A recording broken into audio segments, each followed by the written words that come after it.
Assalamualaikum warahmatullahi wabarakatuh. Perkenalkan, saya Elisa Ayu Rahmawati dengan NIM 196.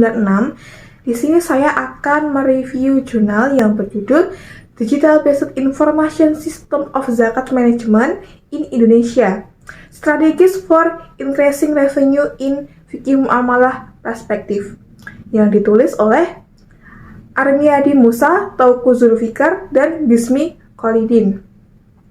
Latar belakang dari penelitian ini yaitu yang pertama adalah fenomena, yaitu zakat merupakan kewajiban umat Islam yang memiliki peran penting dalam sistem ekonomi Islam. Namun, pengelolaan zakat di Indonesia masih menghadapi tantangan, terutama dalam efektivitas penerapan sistem informasi berbasis digital seperti SIM Basnas.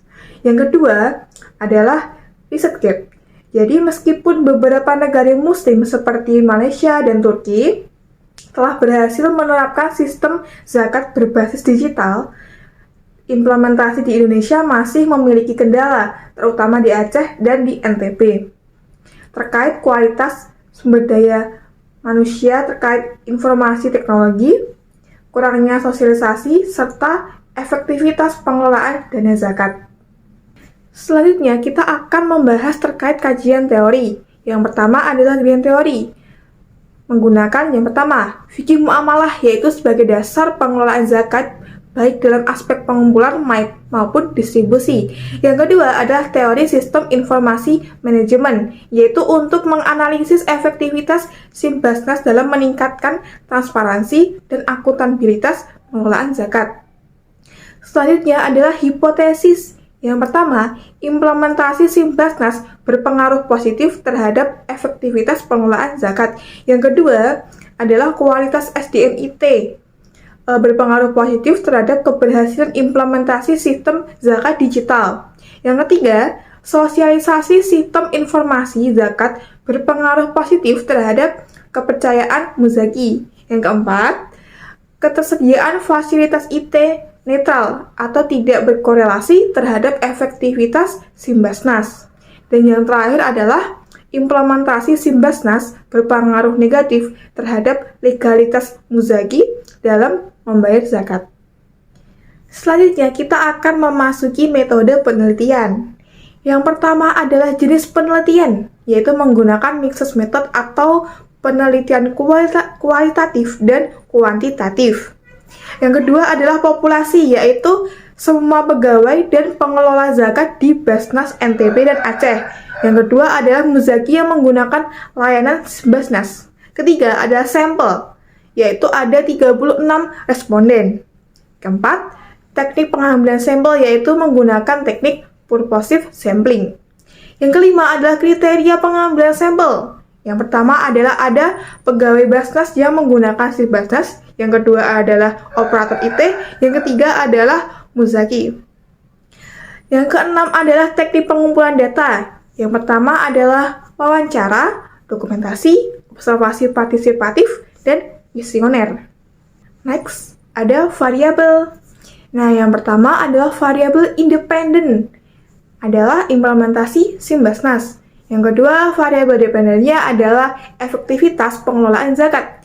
Yang ketiga, variabel moderasi adalah kualitas SDM IT.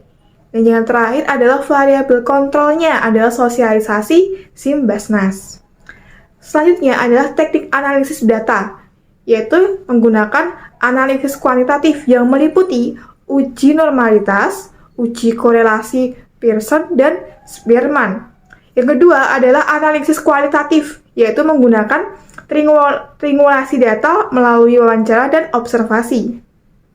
Nah, sekarang kita memasuki hasil penelitian, yaitu penelitian ini mengemukakan bahwa implementasi SIM Basnas di Aceh dan NTB belum optimal dengan pelaporan aset dan distribusi zakat masih lemah.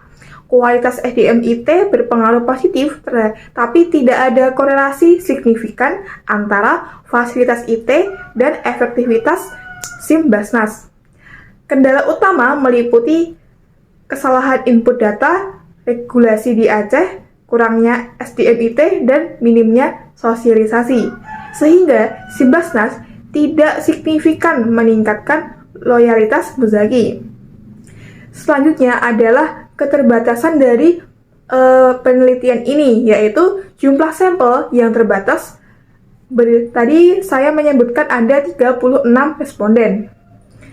Cakupan wilayah yang hanya meliputi Aceh dan NTB, serta metode pengumpulan data yang tidak mencerminkan tren jangka panjang.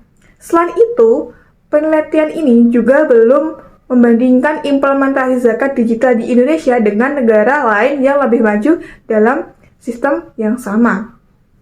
Nah, selanjutnya adalah saran nih. Jadi, menurut saya itu untuk penelitian selanjutnya untuk memperluas cakupan wilayah dan meningkatkan jumlah sampel agar lebih representatif. Studi longitudinal diperuntukkan untuk melihat perkembangan Simbasnas dalam jangka panjang, serta studi komparatif dengan negara lain guna mengidentifikasi praktik terbaik. Pengembangan model prediksi efektivitas zakat digital berdasarkan faktor sosial ekonomi dan regulasi dapat menjadi fokus penelitian di masa depan. Sekian review jurnal dari saya. Apabila ada salah kata, saya mohon maaf. Wassalamualaikum warahmatullahi wabarakatuh.